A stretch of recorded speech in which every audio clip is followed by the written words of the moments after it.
Hello everyone, happy Saturday to you.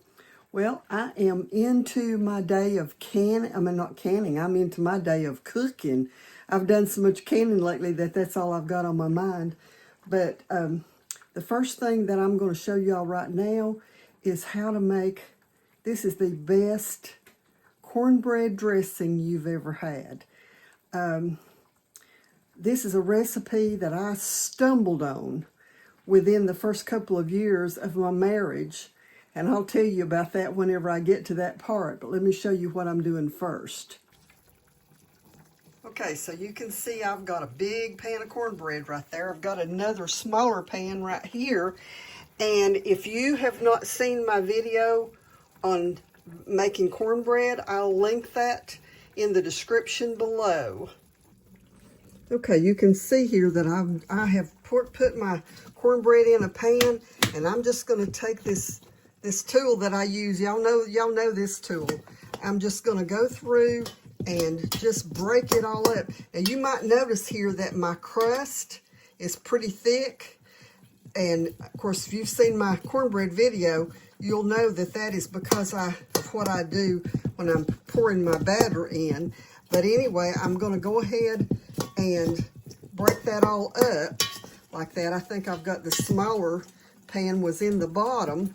And then the first thing that I'm going to do here is I'm going to put 2 whole sticks of butter in this and let it soften. The heat of the cornbread will help it to soften. And so I'm going to cover that. There's a big chunk of crust. That crust in it, that is what makes the dressing so good, because you get multiple textures in it. But anyway, I'm going to cover that with some of that, and then I'll bring you back once that's melted a little. You can see there I've already got my pinto beans are out in a bowl, and I've got them just letting them cool for a few minutes. That is some of my pinto beans that I canned.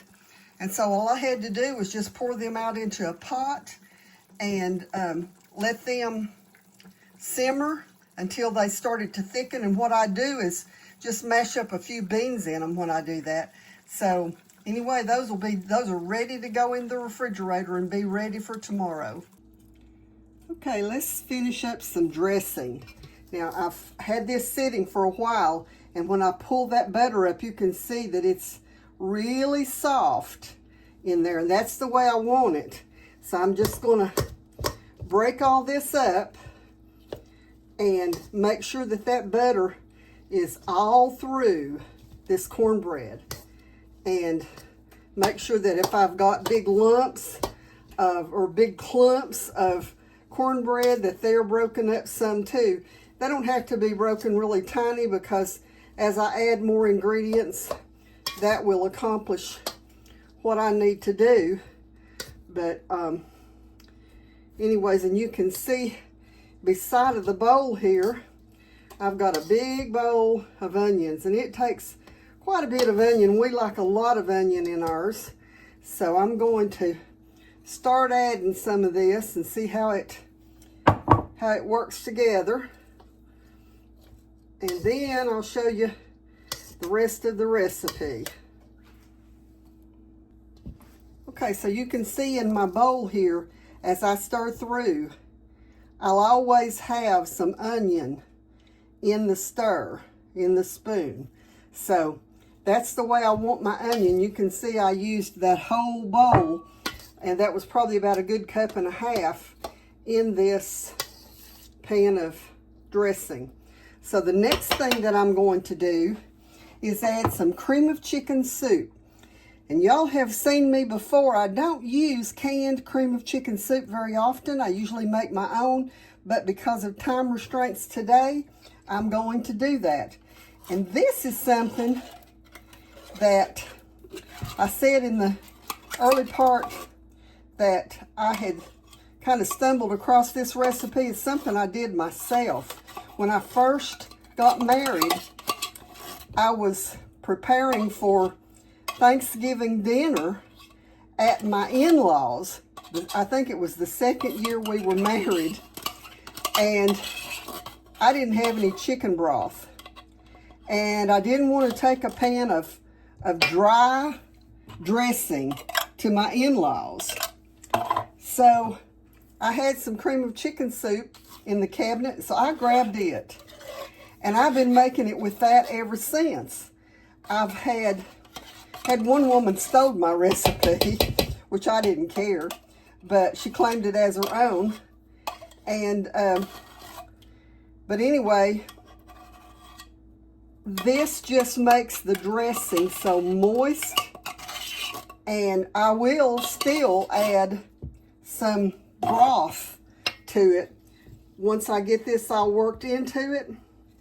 And then I'll show you what it's going to look like.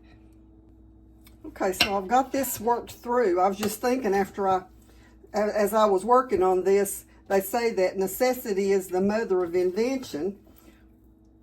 And I'm not sure if I'm the first person that ever did this with the cream of chicken soup. But I don't know of anybody else that had done it before me. But anyway, you can see that with 2 cans, it's real sticky now. It's not quite what I want yet. So I'm going to put a little bit of my chicken broth, and this is my home canned broth that I can every time I can chicken. I save that chicken broth because not every time that I'm making something using chicken do I need chicken broth, but it's always wonderful to have it on hand, and I don't have to go to the grocery store and buy that stuff, and you know, with all of its additives and junk already in it. So anyways, now it's getting to the point, you can see now that I can press it, and it's not dry at all. I'm still going to add just a little bit more of the broth to it and work that through, and then I'm going to start adding my seasonings.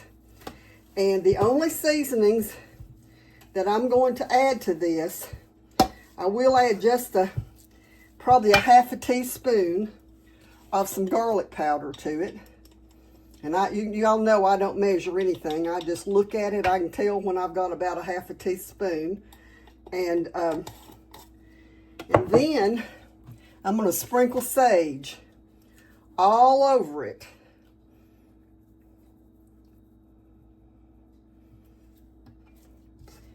And I'll work that through it. And then this next little trick is something that my mother-in-law taught me. And my mother had died before I got married. Matter of fact, the same year that I got married, my mother-in-law died. And so I had to learn a lot of things from my mother-in-law, and she was the absolute best. She taught me gardening and a lot of things about canning. And y'all saw that I just sprinkled that all over the top. Now I'll tell y'all a little secret. I don't like dressing. I never have liked dressing. I love cornbread. I don't like the sage. So I don't eat dressing. I don't eat sausage, things like that have a lot of sage in them. And so I'm going to put this in the refrigerator. And when my husband gets home, he'll taste of it and he'll say, oh, you need more sage in that, or you need some more, you know, onion in that, or whatever. But after making it for 48 or 49 years, I can usually tell by now, still just a slight bit dry, I can tell by now about how much to put in it. But I'll show you here now.